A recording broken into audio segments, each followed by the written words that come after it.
اس کہانی کو آخر تک ضرور سنیے گا۔ ہماری شادی کو 5 سال ہو گئے تھے، پر میں اسے ایک بچہ نہ دے سکی۔ روز لوگوں کے طعنے سنتی رہتی تھی۔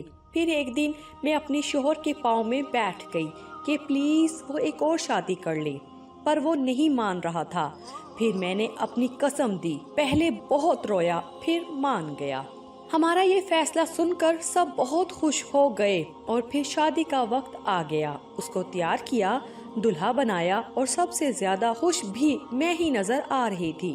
اس کی شادی والی رات آج بھی مجھے یاد ہے۔ رات سے صبح تک اس کے کمرے کے باہر زمین پر بیٹھی رہی۔ وہ رات بہت ہی لمبی تھی، مجھے بہت درد تھا، پر آنسو ایک بھی نہیں تھا۔ صبح ہوئی تو دلہن کو تیار کیا ولیمہ کے لیے۔ میرا شوہر بہت خوش نظر آ رہا تھا، اور میری خوشی اسی میں تھی۔ اس نے پورا 1 مہینہ مجھ سے بات نہیں کی، اور یہی چیز مجھے اندر سے کھا گئی، اور میں بیمار رہنے لگی۔ میرے سسرال والوں نے ان سے بول کر مجھے امی کے گھر بھیج دیا۔ 1 سال تک خبر ہی نہ لی کہ میں کس حال میں ہوں، زندہ ہوں یا مر گئی ہوں۔ وہ 1 سال قیامت کی طرح گزرا ہے۔ ایک ایک دن میرے لیے قیامت سے کم نہیں تھا۔ 1 سال بعد اللہ نے ان کو ایک بیٹی اور ایک بیٹے سے نوازا، تو ان کو ایک نوکرانے کی ضرورت پڑ گئی، اور وہ مجھے لینے آ گئے۔ والدین کے منع کرنے کے باوجود میں ان کے ساتھ جانے کے لیے تیار ہو گئی۔ سارا دن مجھ سے نوکرانیوں کی طرح کام لیتے، لیکن میں اس میں بھی خوش تھی۔ بے شک وہ مجھے دیکھتے نہیں تھے، مجھ سے بات نہیں کرتے تھے، لیکن میری آنکھوں کے سامنے تو تھے نا۔ سارا دن کام کرتی اور ساری رات سٹور نما کمرے میں جا کر گزار دیتی۔ دن گزرتے رہے اور مجھے اس چیز کی عادت بھی ہو گئی تھی۔ میرے ساتھ جو کچھ بھی ہوا تھا میں سب بھول چکی تھی۔ میری آزمائش تو گزر چکی تھی، میں اپنی آزمائش پر پوری اتری تھی۔ ایک دن وہ اپنی بیوی بچوں کے ساتھ شہر سے باہر گیا ہوا تھا، اور اس کی کار کا ایکسیڈنٹ ہو گیا، جس میں وہ خود تو بچ گیا، لیکن اس کے بیوی بچے اللہ کو پیارے ہو گئے۔ اپنے بیوی بچوں کی موت کے بعد وہ حد سے زیادہ پریشان رہنے لگا تھا، اور اسی طرح 4 مہینے گزر گئے۔ جب اس کا غم تھوڑا کم ہوا، حالت تھوڑی ٹھیک ہوئی، تو اس نے میرے نزدیک آنا شروع کر دیا۔ لیکن پتہ نہیں کیوں مجھے اس کا نزدیک آنا عجیب سا لگا۔ پتہ نہیں کیوں مجھے اس کا پاس آنا اچھا نہیں لگ رہا تھا، پر میں کر بھی کیا سکتی تھی، مجبور تھی۔ اپنے پاس آنے سے منع بھی نہیں کر سکتی تھی۔ مرد آخر مرد ہوتا ہے، وہ اپنے آپ کو ایڈجسٹ کر لیتا ہے، لیکن مجھے اپنی جگہ پر آنے کے لیے ٹائم لگا۔ ہم دوبارہ ویسے ہی ہو گئے جیسے پہلے تھے۔ وقت گزرتا رہا، اب میں نے دوبارہ اپنے آپ پر توجہ دینا شروع کر دی۔ ہر وقت بن سور کر رہتی، اور اسی طرح وقت گزرتا رہا۔ میں نے پرانی ساری باتیں بھلا دی تھی، یہاں تک کہ میں نے کوئی گلا شکوہ تک نہیں کیا۔ میرے ساتھ جو کچھ بھی ہوا تھا میں سب کچھ بھول چکی تھی۔ وقت گزرتا رہا اور مجھے وقت گزرنے کا پتہ بھی نہ چلا۔ آج ہمیں دوبارہ ایک ساتھ رہتے ہوئے 1 سال 4 مہینے اور 10 دن ہو گئے تھے۔ پتہ نہیں میری خوشیوں کو کس کی نظر کھا گئی، اور ہمارے گھر میں ان کی تیسری شادی کی بات گردش کرنے لگی، اور اس کے گھر والوں نے اس کو تیسری شادی کے لیے منا لیا۔ لیکن اس بار میں نے ان کو منع کر دیا کہ آپ نے شادی نہیں کرنی، لیکن وہ باضد تھا کہ میں نے کرنی ہی کرنی ہے۔ اس کے پاؤں میں بیٹھ گئی، اس کے پاؤں کو ہاتھ لگایا کہ خدا کے لیے اب تیسری شادی نہیں کرو، لیکن اس نے میری ایک نہ سنی۔ میں نے پوری رات رو کر گزاری، لیکن اس کو مجھ پر ذرا بھی ترس نہ آیا، اور آخر وہ دن آ گیا جو اس کے لیے تو خوشی کا دن تھا، لیکن میرے لیے قیامت سے کم نہ تھا، یعنی نکاح کا دن۔ اسی دن میرے امی ابو مجھے لینے کے لیے آ گئی، لیکن میں جانے کے لیے راضی نہیں تھی۔ اس نے آج حد کر دی تھی، میرے ماں باپ کو بے عزت برا بلا کہا۔ میں اپنی بے عزتی برداشت کر سکتی تھی، اپنے ماں باپ کی نہیں۔ اس نے تو یہاں تک کہہ دیا کہ اپنی بیٹی کو جاتے ہوئے ساتھ لے جانا، اور میں رہتے ہوئے اپنی ماں باپ کے ساتھ میکے آ گئی۔ ابھی مجھے اپنے میکے آئے ہوئے 3 دن گزرے تھے۔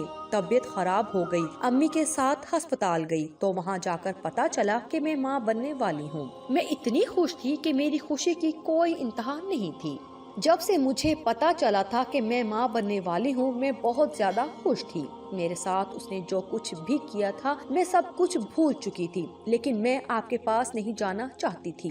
میں نے فیصلہ کر لیا تھا کہ میں اپنی زندگی اپنے سہارے جیوں گی، اور یہ بات جب میں نے اپنے ماں باپ سے کی تو میرے بابا نے بولا آپ کی زندگی آپ جیسے مرضی جیو، ہمیں کوئی اعتراض نہیں ہے۔ یہاں سے میں نے اپنی نئی زندگی کا آغاز کیا۔ میں نے باپ اور بھائیوں سے مشورہ کر کے نوکری کرنی چاہی تو میرے بھائیوں نے بولا ہم مر گئے ہیں کیا؟ آخر کار وہ میری ضد کے سامنے ہار گئے اور انہوں نے اجازت دی کہ میں نوکری کر لوں، بلکہ میرے ساتھ کوشش کر کے مجھے ایک سرکاری اسکول میں ٹیچر لگوا دیا جو میرے گھر سے 5 منٹ کی مسافت پر تھا۔